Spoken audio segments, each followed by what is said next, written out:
This here is a brand new Micro Four Thirds camera by OM System, formerly known as Olympus. Micro Four Thirds, by the way, is where my YouTube channel began. This here is the Lumix GX80, my first proper camera that I used in the beginnings of this channel. Something that sets this camera apart from many other cameras is its sensor. It's tiny.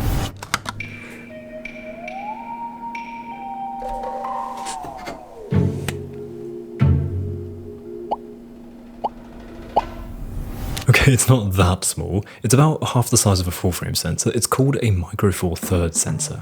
And this has always been a bit of a topic of debate among photographers. A smaller sensor like this one has some advantages and some disadvantages, and the question that many people keep asking is Micro Four Thirds still worth it? And in today's video, we're going to find out. Let's go.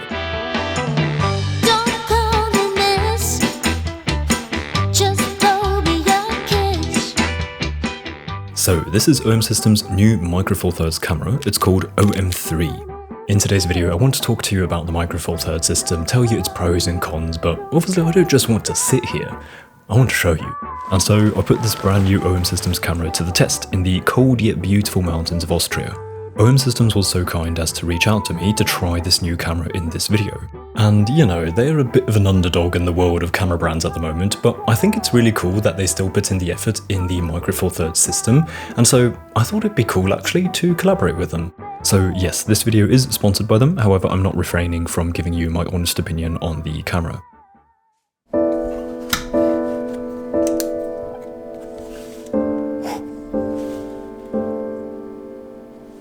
So before beginning my journey into photography and video with the Lumix GX80 back in 2017, I of course did loads of research on the advantages and disadvantages of the Micro Four Thirds system. So let's begin with the advantages that convinced me to take this camera, or that I've learned to appreciate nowadays.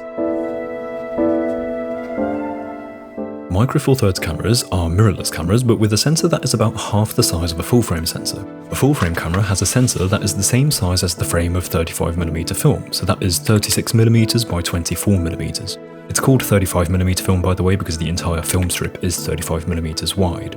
Micro Four Thirds cameras, on the other hand, have a sensor size of 18mm by 13.5mm. This also means that the aspect ratio is different.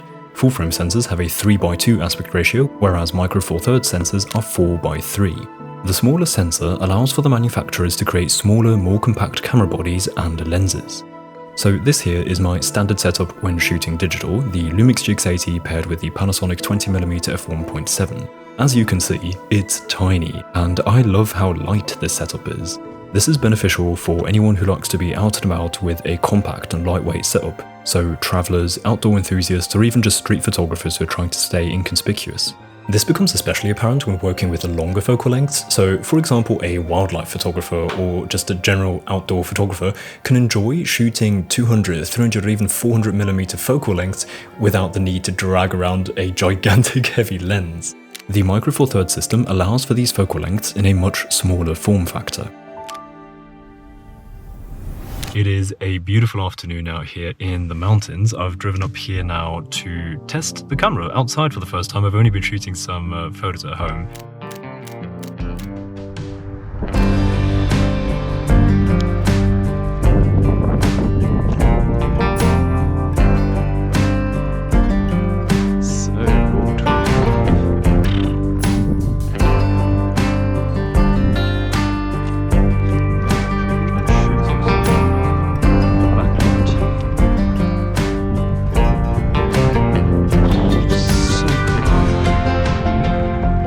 One cool feature I was really excited to try out with the OM3 is the in-camera color profiles. Basically, you can choose a color profile and then customize it and play around with the saturation of individual colors. Additionally, you can dial in your own look by using a curves tool and defining a custom white balance. On this day, I was still playing around with the colors, trying to find a look that I'm happy with to use for the proper shoot on another day. So by the way, all the photos from this camera that I'm showing you in this video are straight out of camera JPEGs without any editing done in post-production.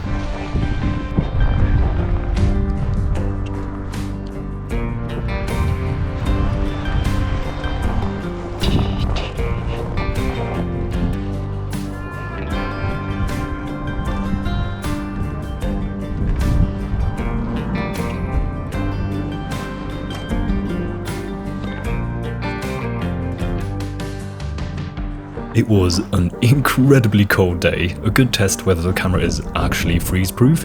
If I remember correctly, the weather forecast said it was minus 14 degrees Celsius and windy.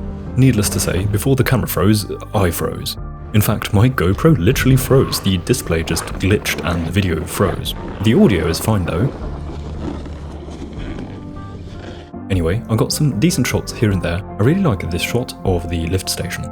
But with that, I already ended my test shoot, it was just too cold. Back at home, I looked through the results and played around with the camera a bit more before taking it into the snow again. But before we get to that, let's talk about advantage number 2.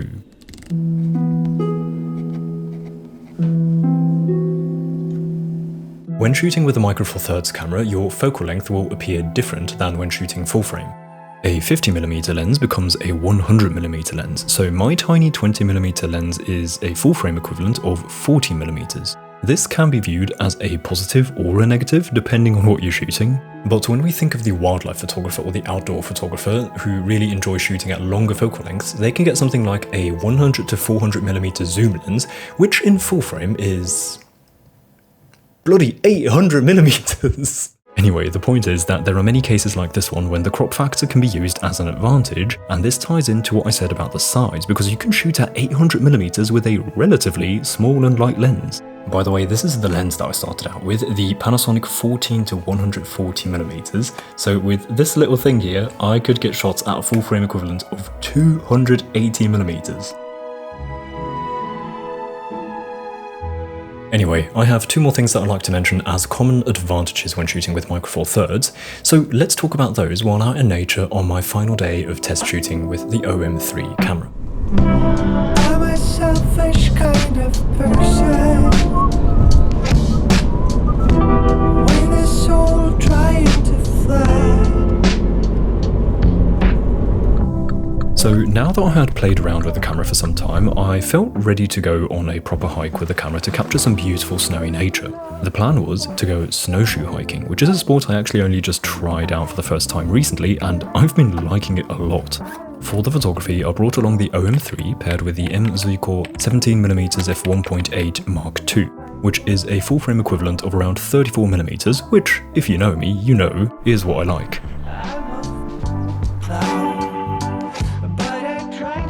Here, I found a neat route to go up, and so I began my walk with the OM3 just hanging around me, ready to shoot anything that catches my attention.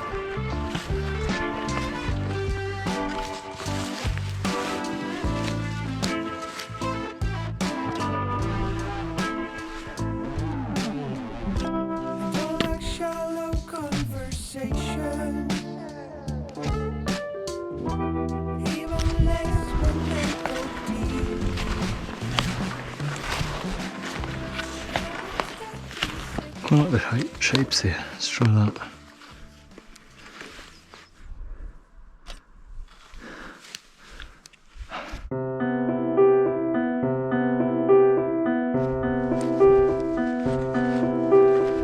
While I continue, let's talk about the other 2 advantages with Micro Four Thirds cameras. Thirdly, the cost. Micro Four Thirds cameras, and especially the lenses, tend to be much cheaper than full frame cameras. Looks like I wasn't the only one here. That is in part why I chose the GX80 back then, and I think this is a great option for beginners or people who just want to do photography casually and not invest as much as aspiring professionals.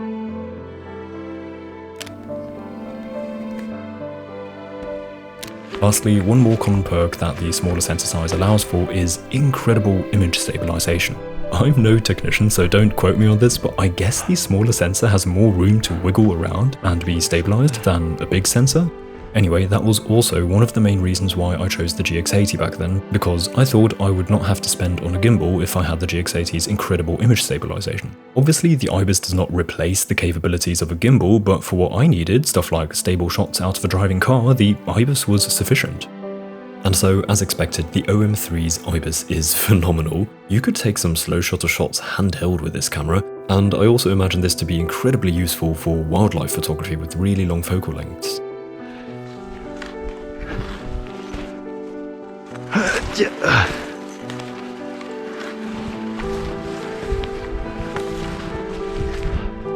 That's a nice shot.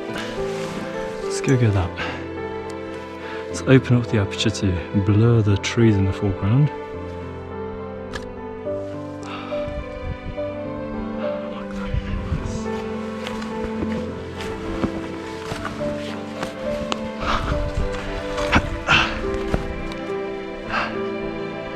Wow, just look at that. There's some fog rolling in. I really like this shot. The fog in the distance adds an interesting element to this shot, and I like how the opposite mountain that just appears out of it. Also, I'm really liking the colours I'm getting straight out of camera here. Of course, you know that my editing style is usually a bit more stylized, but for someone who prefers slightly lighter editing, I think this looks great considering that this is completely unedited.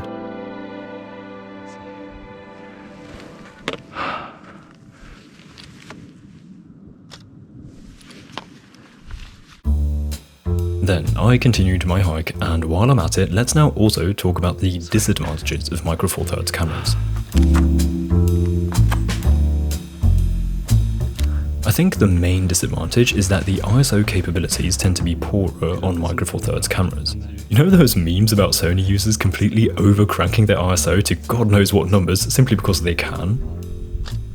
Well, that's not possible with Micro Four Thirds cameras. However, when it comes to photography, they sort of compensate that with their IBIS. So when using the GX80 in low light, instead of increasing the ISO, I usually just lower the shutter speed, and I can still shoot handheld with speeds much lower than when using a full-frame camera. Okay, I think this is a river. Oh, I love the structure of the snow here. Another disadvantage will hit all of you high megapixel lovers. Micro Four Thirds sensors just can't go as high in megapixels as full-frame cameras can. For me personally, I'm fine shooting with my GX80's 16 megapixel sensor, so that doesn't really matter to me. This OM3 comes with 20 megapixels, though I should mention that they have compensated for this by offering a special high megapixel mode, which you can use to get 50 megapixels handheld or even 80 megapixels when on a tripod. I wonder, can I get a photo of those tracks somehow?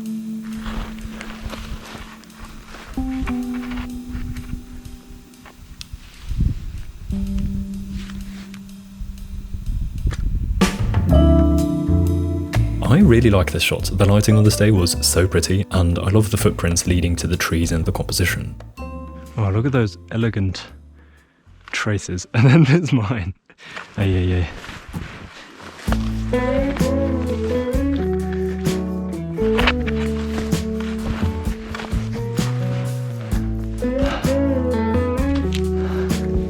Let's get a shot here.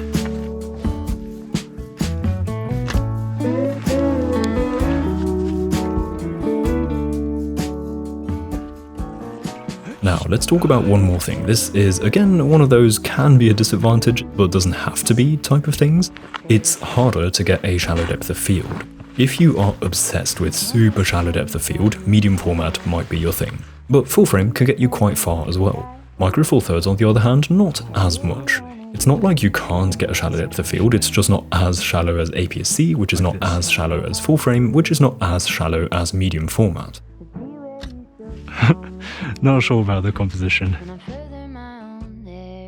Here's a shot in which you can see the depth of field just a little bit. So the tree on the left is not exactly close to the camera, however it's still a little blurry. This was shot at f1.8 by the way. On full frame this tree would be a little blurrier I think, but for this type of outdoor photography I must say I personally don't really put that much of a priority on the shallow depth of field. Oh, look how the light is hitting those trees now. Then, before I finish the hike and we come to a conclusion on whether Micro Four Thirds is still worth it in 2025, let's take a closer look at this new camera by OM Systems, which personally I think looks pretty cool. For the OM3, they went with a classic look that is inspired by the original 35mm camera from the 70s, the Olympus OM1. In essence, this camera is a wild mix of casual portable character, strong internal specs, and an incredible resilience for outdoor activities. Basically, it is OM Systems' flagship camera on the inside, but a compact, more casual camera on the outside, which makes it super versatile for so many use cases. The feature I was very interested in is the color dial and customization options. Here, you can create your own look inside the camera. The look I made for the photos in this video is achieved with the Color 1 profile, which I then customized with the color saturation controls, the curves, contrast leveler, and a custom white balance. The camera allows you to save multiple different color settings so that you can easily switch between looks. So this obviously is great for anyone who wants to use this camera casually for their day-to-day and not worry about editing and instead just shoot stylized JPEGs straight out of camera. By the way, the OM3 has some advanced modern features that they call computational photography, which allows you to use in-camera gradient filters and ND filters so that you can get slow shutter speeds even without bringing an actual filter. Here are some more of those features. It includes focus stacking, live compositing, and more. Anyway, on the one side, this camera has that character of the casual everyday camera, but then at the same time it can be this super beast mode camera as well. Internally, it has the specs of OM System's flagship camera, including even 4K 10-bit video that can be shot in OM log, making this an excellent hybrid camera. But where things get really interesting in my opinion is the fact that this camera has a strong metal build, and also it has IP53 certified weather sealing. So while the OM3 can be your casual everyday camera, it can also take a beating and be used in pouring rain without a problem. I think this is really cool because, you know, that I like to shoot in the mountains sometimes, even in the rain, and I get scared when using my gear in certain conditions, and I end up putting my stuff in my backpack to keep it safe. But with the OM3, I would not have to care about it. It can take it. And then comes the insane IBIS in typical Micro Four Thirds OM Systems fashion. When you then also consider the size of Micro Four Thirds gear, you can imagine someone who's into shooting wildlife at really long focal lengths, who creates stuff like this. These shots aren't mine, by the way, because I'm not at this level, but maybe one day. For this photographer, this camera is perfect. It's small, light, yet super tough and doesn't mind being exposed to the elements. And when this photographer is having a casual day downtown and not rocking some crazy zoom lens, they can just bring along the same camera and it suits this environment too. So in that sense, I think the OM3 is a bit like having two cameras but in one body, which personally I think is pretty cool, and I love that OM Systems is still going strong with their Micro Four Thirds products. So if you are an urban or street photographer, but like me, you like the outdoors and wish your everyday camera could be more robust and weather resistant, I think you should seriously take a look at this new OM3. It's basically a 2-in-1 deal. Right, okay.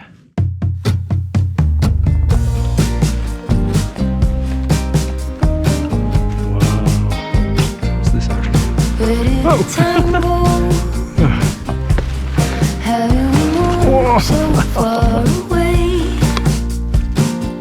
Hold on. How much can we both take when love isn't at home? I can't hear what you're saying when love isn't at home. I can't hear what you're saying.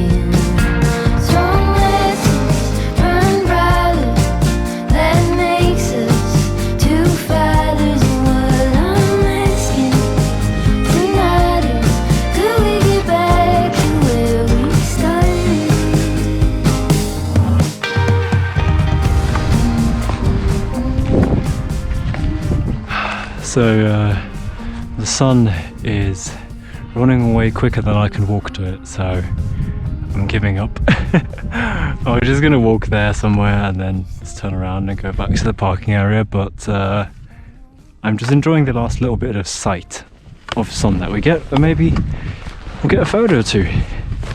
How about that? Let's see. Let's try one right now. Exposure's looking alright. There we go.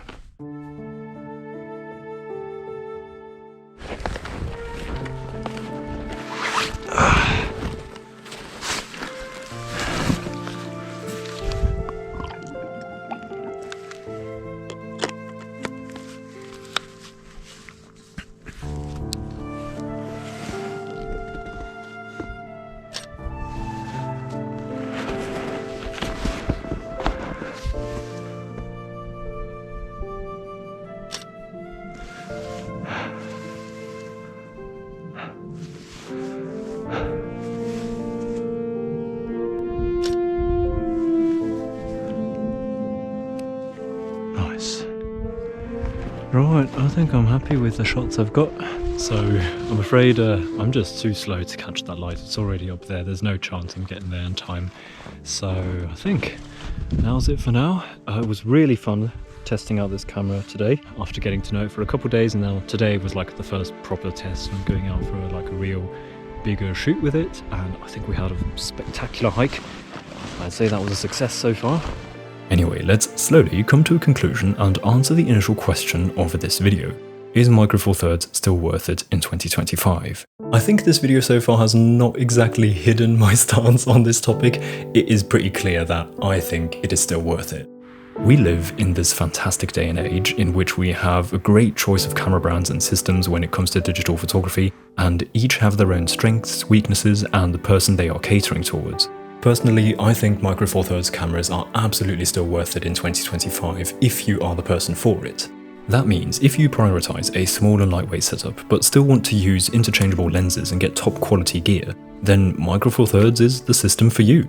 If you like the idea of using the camera technology with the best IBIS, like I did when I started out with the GX80, then Micro Four Thirds is for you. If you are a beginner and don't want to dive into the expensive world of full-frame cameras and lenses and would rather buy into a cheaper system to start with, the Micro Four Thirds system is a great place to start learning not just photography but also video. It's where I started, and I think that ended alright, if you don't think that this video is rubbish. Oh, by the way, something cool that I didn't even mention yet is the fact that multiple brands share the Micro Four Thirds system, mostly Olympus and Panasonic Lumix. That means you can have a Lumix camera or an OM Systems camera and use lenses from both brands, they all fit the same. I think you get my point. Micro Four Thirds is not for everyone, but for some people it is perfect.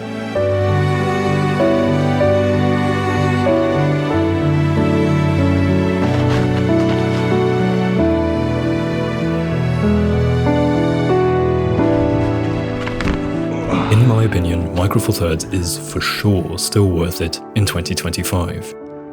So that's it for today. Please do check out the cool work that OM System has been doing. If you're a street photographer, urban photographer, or creator in general, this camera is for you, especially if you'd like to branch out into more nature or even just shooting downtown in heavy rain. This is the type of camera that will take that with ease. Finally, before saying goodbye, I would like to say a big thank you to the lovely people supporting me and my work on Patreon. Thank you so much to each one of you. If you're interested in Lightroom presets, tutorials and stuff like that, you can check out my page via the link in the description. Also, I have a print shop by the way, in case that is of interest to you, also in the description. With that said, I hope to see you again soon. Until then, goodbye.